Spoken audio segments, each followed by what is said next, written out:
ও অখণ্ড সংহিতা বা শ্রী শ্রী স্বামী স্বরূপানন্দ পরমংসদেব উপদেশ বাণী নবম খণ্ড।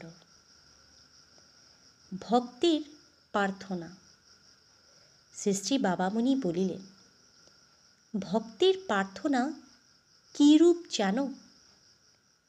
ব্যাধির জ্বালায় শরীর দগ্ধ হয়ে যাচ্ছে, আর তিনি বলেছেন, ধন্য হে ব্যাধি, তুমি ধন্য। তুমি প্রতিদিন আমার পরমারাধ্য ঠাকুরের কথা আমাকে স্মরণ করিয়ে দিচ্ছ।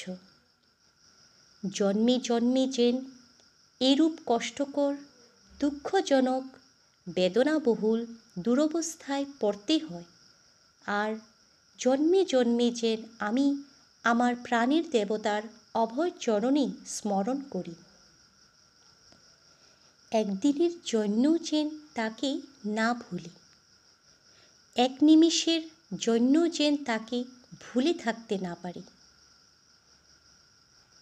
বিঘ্ন বিপত্তি তার মাথার উপর দিয়ে ঝাঁঝার বায়ুর মতন উন্মত্ত আক্রোশে চলে যায়, আর তিনি বলেন, হে আমার জীবন দ্বৈত, হে আমার প্রাণের প্রভু, তুমি এইভাবে নিত্যে আমায় কৃপা করো।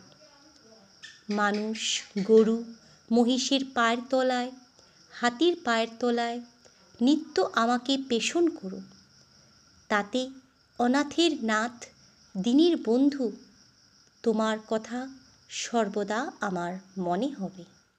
হরি ওম।